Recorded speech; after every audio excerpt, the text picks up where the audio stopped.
আসসালামু আলাইকুম রহমতুল্লাহ বারকাত। আমি মোহাম্মদ হাবিবুর রহমান বলছিলাম ঢাকার বিখ্যাত কাটাবন মসজিদ থেকে। এখন ভোর 4:30, ফজরে আজান হতেও 1 ঘন্টা দেরি। এই মুহূর্তে ঢাকার বিখ্যাত যে কাটাবন মসজিদ, এখানে ব্যস্ততম রাস্তা। আমি একটু ভিডিও করে মসজিদ এবং এর কোয়ালিটি বা এই রাস্তাঘাটের পরিবেশ একটু দেখাতে চাচ্ছিলাম। তো আপনাদেরকে শুধুমাত্র এই রাতের ভিউটা দেখালাম। দিনে যে ভিউটা অবশ্য আপনাদেরকে দেখাবো ভিডিও করে। এটা আমি যেটা দেখি সেটা আপনাদেরকে দেখাতে পছন্দ করি। হয়তো রাতে এই মুহূর্তে শুনশান নীরবতা যেমন দেখছেন, সকালে নিশ্চয় এরকম থাকবে না। যার কারণে আমি আপনাদেরকে এই জায়গাটা দেখাচ্ছি। পরবর্তীতে আপনাদেরকে আবার যখন মানুষ এক জায়গায় সমাগম হবে সেই জায়গাটা দেখাবো ইনশাআল্লাহ।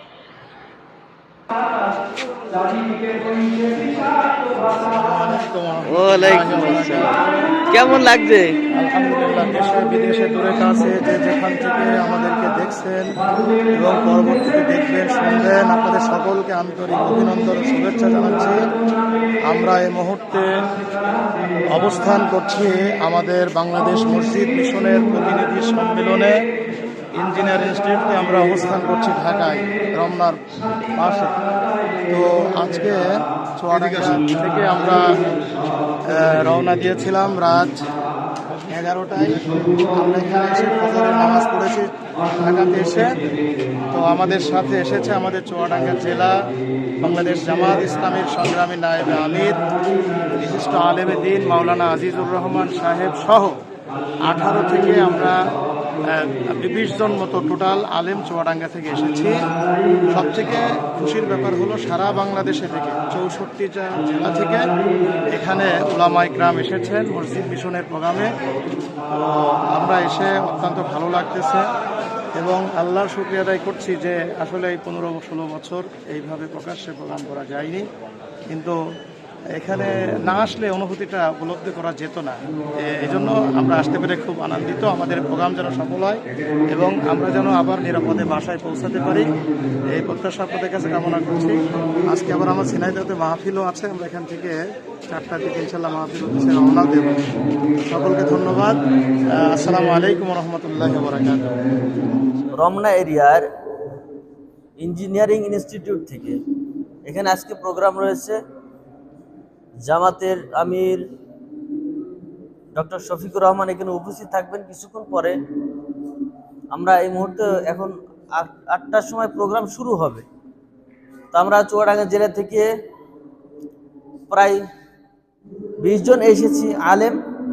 আমরা আমাদের এলাকায় স্ব জায়গায় আমরা একটা দায়িত্ব পালন করি এবং এখানে আজকে 64 জেলা থেকে আলেমে দ্বীনরা এসেছে। সেক্ষেত্রে আর আমাদের ডক্টর শফিকুর রহমান তিনি বক্তব্য রাখবেন। আরও ঊর্ধ্বতন আমির যারা রয়েছেন, বাংলাদেশের জামাত ইসলামকে যারা নেতৃত্ব দিচ্ছেন বলিষ্ঠভাবে, তারাও এখানে থাকবেন। তো আমরা আপনাদেরকে কয়েকটা ফুটেজ দেখাবো, সেই জন্য চলুন আমাদের সাথে যাওয়া যাক। তো পিছনে এখনো শুরু হতে দেরি আছে, যার কারণে কিছু গজল চলছে। তো আমরা এখানে রয়েছি, এই জায়গাটা আজকের প্রতিনিধি সম্মেলন। এখানে জনাব শফিকুর রহমান কথা বলবেন।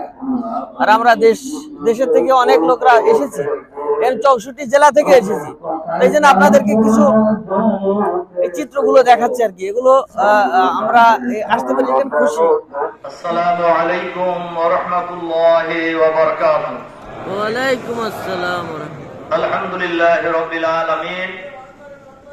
আসসালাতু ওয়াসসালামু আলা রাসূলিহিল কারীম ওয়া আলা আলিহি ওয়া সাহবিহি আজমাইন। বাংলাদেশ মসজিদ মিশনের উদ্যোগে জেলা ইমাম এবং খতিবদের নিয়ে আয়োজিত আজকের এই ঐতিহাসিক সম্মেলনের জনাব সভাপতি, বাংলাদেশ মসজিদ মিশনের সম্মানিত সভাপতি হাজারো লাখো ওস্তাদের ওস্তাদ শাইখুল হাদিস জনাব মাওলানা জাইনুল আবেদিন আজকের এই ঐতিহাসিক সম্মেলনের সম্মানিত প্রধান অতিথি, বাংলাদেশের 18 কোটি মুক্তিকামী মানুষের প্রিয় নেতা, বাংলাদেশ জামাত ইসলামীর সম্মানিত আমিরে জামাত, সংগ্রামী জননেতা জনাব ডক্টর শফিকুর রহমান, অন্যান্য অতিথিবৃন্দ, হযরত উলামায়ে কেরাম, বাংলাদেশের বিভিন্ন অঞ্চলের ইমাম এবং খতিব মানে হলো বিভিন্ন অঞ্চলের নেতৃবৃন্দ, আসসালামু আলাইকুম ওয়া রাহমাতুল্লাহ। সম্মানিত উলামায়ে কেরাম, ইমাম এবং খতিব এই নামের মধ্যেই একটা আলাদা ওজন আছে, আর আলাদা মর্যাদা আছে, আলাদা তাৎপর্য বহন করে। সেদিক থেকে আজকের এই সম্মেলন অনেক গুরুত্বপূর্ণ। আলহামদুলিল্লাহ রাব্বিল আলামিন ওয়াসসালাতু ওয়াসসালামু আলা রাসূলিহিল কারীম ওয়া আলা আলিহি ওয়া সাহবিহি ওয়া আহলি বাইতি আজমাইন, আম্মা বা'দ। বাংলাদেশ মসজিদ মিশনের উদ্যোগে আয়োজিত আজকের এই প্রতিনিধি সম্মেলন জেলা এবং মহানগরে বিশিষ্ট ইমাম মাসাজিদ এবং সম্মানিত খতিববৃন্দকে নিয়ে আয়োজনের সম্মানিত সভাপতি, বাংলাদেশ মসজিদ মিশনের সম্মানিত সভাপতি, অসংখ্য উস্তাদের উস্তাদ, বিশিষ্ট আলেমে দ্বীন হযরত মাওলানা জাইনুল আবেদিন, বিশেষ অতিথিবৃন্দ, সম্মানিত অতিথিবৃন্দ এবং আজকের এই মজলিসে উপস্থিত সম্মানিত খতিব এবং ইমামবৃন্দ, সাংবাদিক বৃন্দ, আল্লাহ তাবারক ওয়া তাআলার শুকরিয়া, বারবার শুকরিয়া, আবারও শুকরিয়া। অনেক দিনের দীর্ঘ প্রতীক্ষার পর আল্লাহ তাআলা এই ধরনের একটা পরিবেশ আমাদেরকে দান করেছেন, আলহামদুলিল্লাহ।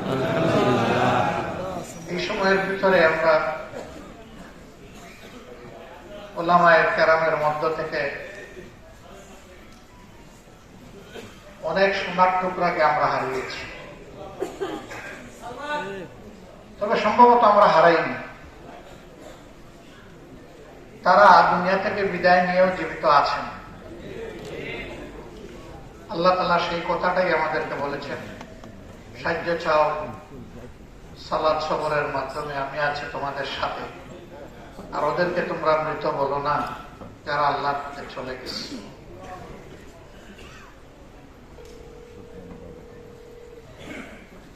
এর আগেও আমরা এখানে একই হলে এদেশের দাওয়ার ময়দানে যারা তাফসীর করেন, ওয়াজ মাহফিল করেন, সেই সমস্ত ভাইদেরকে নিয়ে আমরা আরেকবার এখানে বসেছিলাম।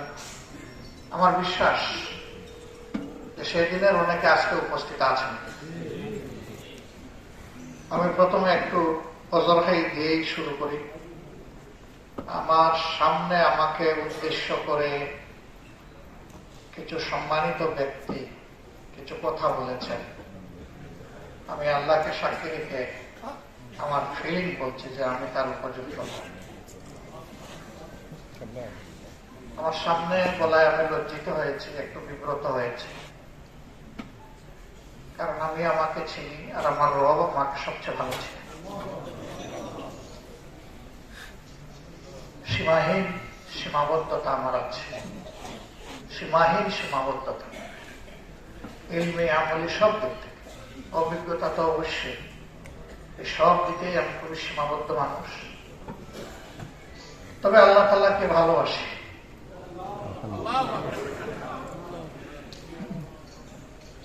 এবং আল্লাহ সাক্ষী আল্লাহকে ভয় করার চেষ্টা করি। এই দুইটার কারণে যদি আল্লাহ তাআলা জাহান্নামের আগুন আমার জন্য হারাম করে দেন, তাহলে গোলামি সময় মাহবুদের দরবারে অনেক বেশি শুকর গুজারি হবে আমার পক্ষ থেকে। এই মজলিসের শেষে ইনশাআল্লাহ সবার সভাপতি বক্তব্য রাখবেন। আমার আন্তরিক অনুরোধ, তার বক্তব্যের শেষ শব্দটি না শোনা পর্যন্ত ইনশাআল্লাহ আমরা এখানে ধৈর্যের সাথে বসে, আগ্রহের সাথে বসে শুনবো ইনশাআল্লাহ।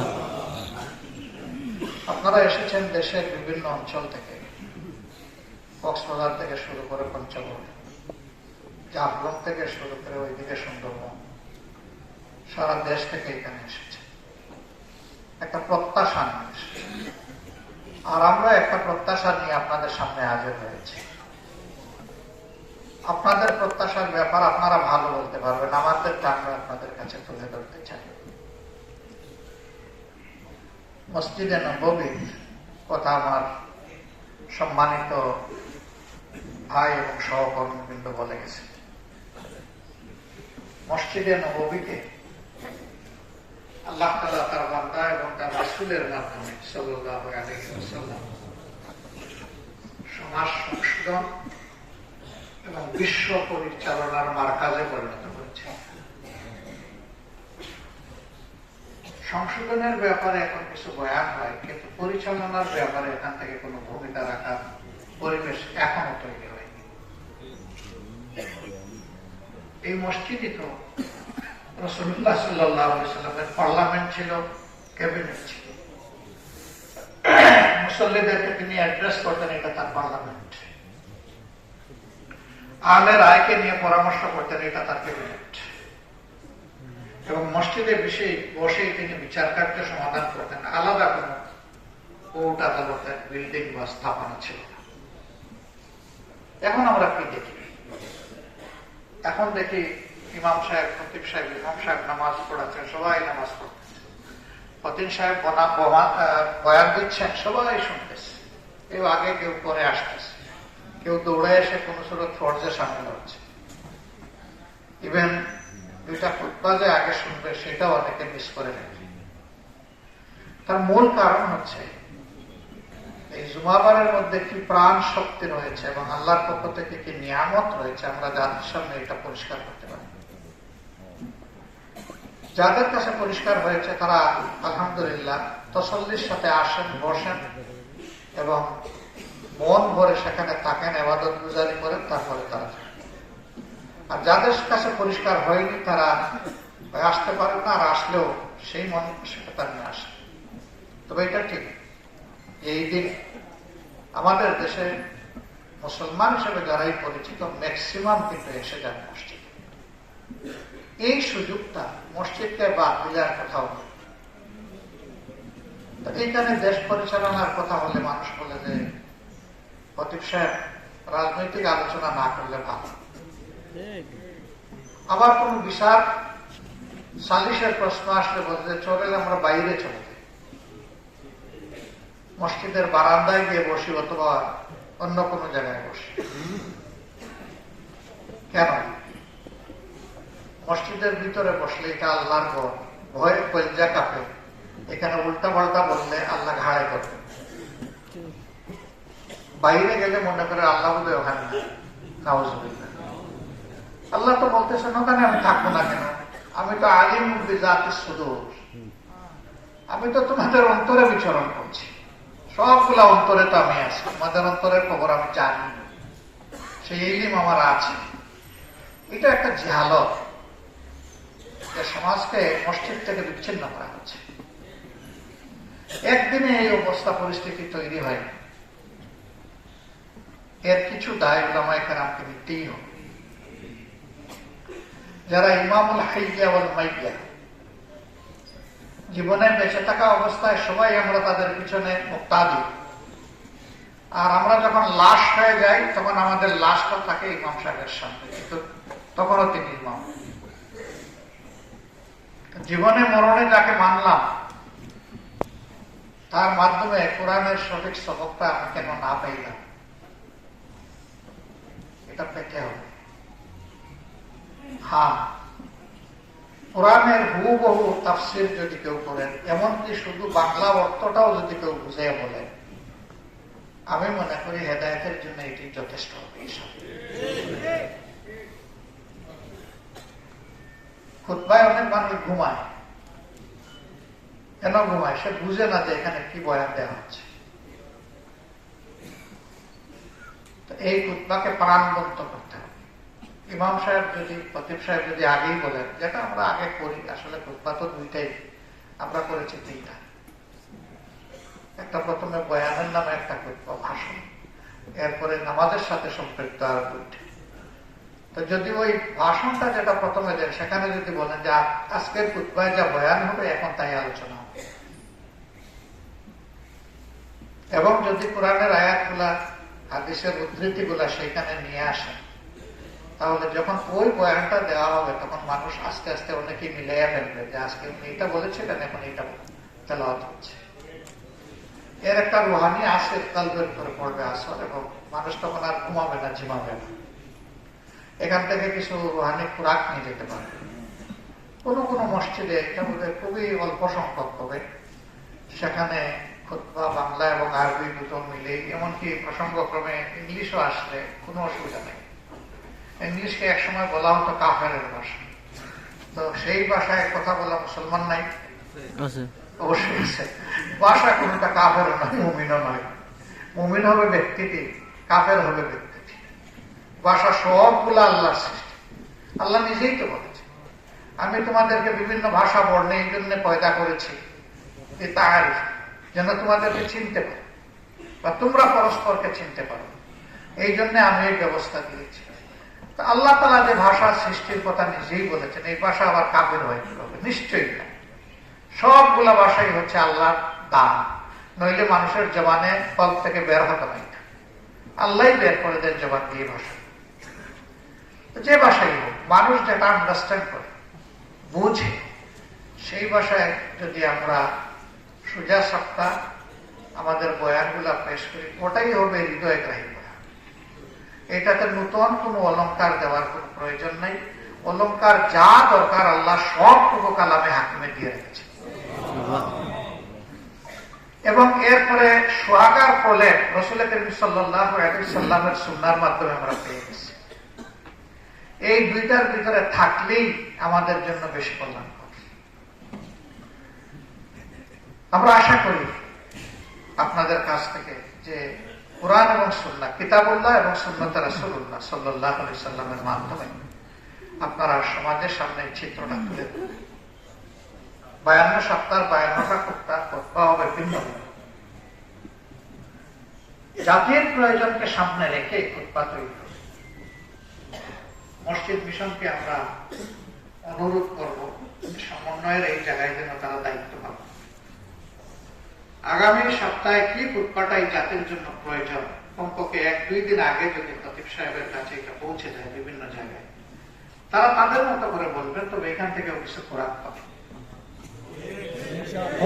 এটাই তারা বলতেও পারে, আবার এর অংশ বিশেষ নিয়ে আরো কিছু প্রয়োজনকে সামনে রেখেও তারা কথা বলে। এটা এখানে একটা গাইডলাইন আসে। এমন হলে তো আমাদের মর্যাদা বাড়বে, তাই না? সবগুলো মসজিদ এবং মিম্বর থেকে যদি আল্লাহর দ্বীন প্রতিষ্ঠা এবং সমাজের ইসলাহের কথাগুলো আসে, তাহলে আলহামদুলিল্লাহ এটা আশে আজিমে চলে যাবে, পৌঁছে যাবে, এবং দুনিয়া আন্দোলিত হবে, প্রভাবিত হবে মানুষের মনে। মানুষ জান্নাতমুখী রাস্তা খুঁজে পাবে, হেদায়েতের দিকে যাবে। আমার ভাইয়েরা বন্ধুরা বলে গেছেন, মুসলমানদের মধ্যে কোন অনৈক্য সৃষ্টি হয় এমন কোন কথা আমারও বলা উচিত নয়, আমাদের কারোই কথা বলা উচিত। তবে এটাও কোন কোন ভাই সতর্ক করে দিয়েছেন যে একজন লোকের ঈমান হারানোর জন্য এটাই যথেষ্ট যে একজন ফাসিক তার কাছে কোনো নাবা, কোন সংবাদ নিয়ে এসেছে আর বাস বিচার না করে সেটা কবুল করে নিয়েছে। এখানে কোরআনও সতর্ক করেছে, আল্লাহ নবীও সতর্ক করেছে। বাস বিচার না করে নিজের সহকর্মী হোক অথবা অন্য কোনো মানহাজ মার্কাজের লোক হোক, বাস বিচার না করে আল্লাহর রাস্তায় কারো ব্যাপারে কোনো ধারণা নেবেন না, কোনো মন্তব্য করবেন না। নাইলে আপনি মোটামুটি নিশ্চিত থাকতে পারেন যে আপনাকে লজ্জিত হতে হবে। দুনিয়া আখেরাত দুই জায়গায়। ইনশাল্লাহ এই ক্ষেত্রে আমরা সর্বোচ্চ সতর্কতা এবং দায়িত্বশীলতার পরিচয় দেব। ইনশাআল্লাহ আমরা আর কোনো ব্যতিক্রম করবো না ইনশাল্লাহ। ইনশাআল্লাহ এই কয়েকজন লোক নয়, আপনারা প্রতিনিধি হয়ে এসেছেন, এখানে লেখা প্রতিনিধি সংখ্যা। তার মানে এরকম বহু সম্মানিত ইমাম এবং খতিবদের আপনারা প্রতিনিধি হিসাবে আজকে এখানে এসেছেন। যদি এই কথাগুলা ইমান, ইসলাম, বাস্তবতা, বিবেক এর আলোকে সঠিক মনে করেন, তাহলে সবগুলা কথা হকদারের কাছে পৌঁছে দেওয়া আপনাদের মাধ্যমে আমরা আশা করব এটা আপনারা দায়িত্ব হিসাবে নেবেন। তাদেরকে নিয়ে বসবেন, কথা বলবেন, বারবার বলবেন, একবার বললে হবে না। যদি একবার বললেই হেদায়েত এবং নিয়ামত সবকিছু পাওয়া যাইত, তাইলে 17 বার সূরা ফাতিহা ডেইলি তেলাওয়াতের বাধ্যতামূলক প্রয়োজন ছিল না। জি যে জিনিস যত গুরুত্বপূর্ণ সে জিনিস তত বেশি স্মরণ করাই দিতে হবে। কালামে হাকিমে একই আয়াত, একই সেন্সের, একই শিক্ষার বিষয়ে বারবার ধ্বনিত প্রতিধ্বনিত হয়েছে। জাহান্নামের কথা বারবার এসেছে, সতর্ক করা হয়েছে। একবার বললেই তো হতো। আল্লাহ তাআলা জানেন মানব মন চঞ্চল, আমরা সবাই আজুলা, ত্বরাপ্রবণ, তাড়াতাড়ি পাইতে চাই সব কিছু। যা আমি পছন্দ করি আমার এখনই পাইতে হবে, আগামীকাল আমার সয় না। অবশ্যই এটা ঠিক যে এই সেকেন্ডের পরে আমি বাঁচবো কিনা আমি জানি, কিন্তু আমার পাইতেই হবে। এটা কি আমার হাতে নাকি চাবি যে আমি যা চাইবো তা পেয়ে যাব? দেওয়ার মালিক যিনি, চাবি তো তার হাতে। আমি আমার আকুতি, আমার ইচ্ছার কথা, আগ্রহের কথা, আল্লাহর দরবারে আরজের কথা তুলে ধরতে পারি। তিনি যখন মঞ্জুর করবেন তখনই পাওয়া যাবে। যেমন 5 আগস্টের এই গেল বছর যে 5 আগস্ট গেল, এর আগ পর্যন্ত আপনারা আমরা সবাই শ্রদ্ধায় পড়ে আল্লাহ সাহায্য চাই না, জি বলি নাই যে আল্লাহ রাত গভীর হয়েছে, এখন সুবে সাদিক আমাদেরকে দান করবো? আমরা চাই নাই আল্লাহর দরবারে? জি কেউ কেউ বলতো আল্লাহকে আমাদের ডাক শুনে, এরকমও কথা বল। আল্লাহ অবশ্যই ডাক শুনে, ওয়া সামিউন বাসির। তিনি সামিউ এবং তিনি বাসির, শুনেনও দেখেন। সূর্যে নড়ে, চোখের পাতা নড়ে, ভিতরে যে অঙ্গ প্রত্যঙ্গ নড়াচড়া করে সব আল্লাহ দেখেন। আর কণ্ঠ থেকে যা বাইর হয় সব আল্লাহ রেকর্ডের ব্যবস্থা করেন, নির্ভুল। তিনি তো সেই আল্লাহ, তার মহান সত্তার দিকে ইঙ্গিত করে বলেছেন, উদুনি আস্তাজিব লাকুম, আমাকে ডাকো, আমি তোমাদের জবাব অবশ্যই দেব। তাইলে আমার কেন সন্দেহ যে আমার প্রভু আমার ডাক শুনছেন? বরঞ্চ আমার চিন্তা করা উচিত যে ডাকার মতো আমি ডাকতে পারছি, এবং ডাকার জন্য আমার যেভাবে আল্লাহর কাছে পেশ করা দরকার সেটা আমি নিজেকে পেশ করেছি। আমার বেয়াদবি মাফ করবেন। 1991 সালের নির্বাচনে আমি একটা এলাকায় সংগঠনের প্রতিনিধি ছিলাম, নমিনি ছিলাম। একটা বড় নদী পাড়ি দিয়ে আমরা যাচ্ছি, ওপারে গিয়ে উঠলাম। ধারণা করলাম যে মাদ্রাসার সিনিয়র ক্লাসের ছাত্র হবেন, তারা 7-8 জন কথাবার্তা বলছেন এবং আমরা যেদিকে যাচ্ছি এই দিক থেকে আসতেছে, মানে আমরা পরস্পরের সম্মুখী। আমি প্রথমে অপেক্ষা করলাম 1 পা অবশিষ্ট থাকা অবস্থায়, তাদের সমান লাইনে যাওয়ার আগে, যে দেখি এই ভাইয়ের একটু সালাম দেয়। এটা এই কারণে নয় যে আমি সমাজের খুব সম্মানিত মানুষ, বরঞ্চ এই কারণে তারা যেহেতু ইলমে দিনের খেদমতে এবং চর্চায় আছেন, তাদের কাছ থেকে ভালো শুদ্ধ সালামটা শিখব। তারা দিলেন না, আমি খুব জোরে সালাম দিলাম। তারা অনেকেই জবাব দিলেন, একজনে জবাব দিলে কিন্তু অনেকেই দিয়েছে। তারপরে আমি আমার সঙ্গীদেরকে বললাম, আপনারা একটু সামনে যান, আমার একটু প্রয়োজন আছে ওনাদের সাথে। আমি চাইলাম না উলামায়ে কেরামের সাথে আমার একটা সুলে হোক আমার ভাইদের সামনে, কারণ ওনাদেরকে আমি সম্মান করি আল্লাহর জন্য, আল্লাহর দিনের জন্য। ভাইরা চলে গেল, গিয়ে একটু দাঁড়িয়েছে, না আরো সামনে যান, আমার কথার আওয়াজ যাতে তারা শুনতে না পারেন এমন দূরত্বে তাদেরকে পাঠাই দিল। দিয়ে বললাম যে 2 দিক থেকে আমরা 2 জন মুসলমান আসছিলাম, আপনারা একদিক থেকে, আমরা আরেক দিক থেকে। সংখ্যায় আপনারা কম, আমরা বেশি। এবং বয়স যদিও সালামের জন্য কোনো ফ্যাক্টর না, তবুও বয়সে আপনাদের চাইতে এখানে অধিক বয়সে অনেক মানুষ ছিল। আপনারা একটু সালাম দিলে একটু শুদ্ধ সালাম আমরা শিখতে পারতাম। তারা একটু লজ্জা পাইলেন এবং বললেন যে এটা আমাদের ভুল হয়েছে। বললাম না, এটা আপনাদের ভুল না, এটা আমাদের সংস্কৃতির অংশে পরিণত হয়েছে। প্লিজ, আমি আগে মাপ চাইছি। আপনি কোরআনের খাদেম, আপনি ইমাম সাহেব, আপনি খতিব সাহেব, সাধারণ মানুষ আপনাকে সালাম দেবে, এটা যদি আপনি অপেক্ষা করেন, আপনি নিজের উপর ইনসাফ করছেন না। আপনার আমার মর্যাদা রাসূল করিম সাল্লাল্লাহু আলাইহি সাল্লামের পায়ের তলার একটা ধুলার ওজনের মর্যাদা রাখেন। তিনি শিশুদেরকে সালাম দিতেন, কিশোরদেরকে দিতেন, যুবকদেরকে দিতেন, প্রৌঢ়দেরকে দিতেন, বয়স্কদেরকে দিতেন। আমাদের সমস্যা না, আমাদের সমস্যার কারণে কি হয়েছে? আসসালামু আলাইকুম,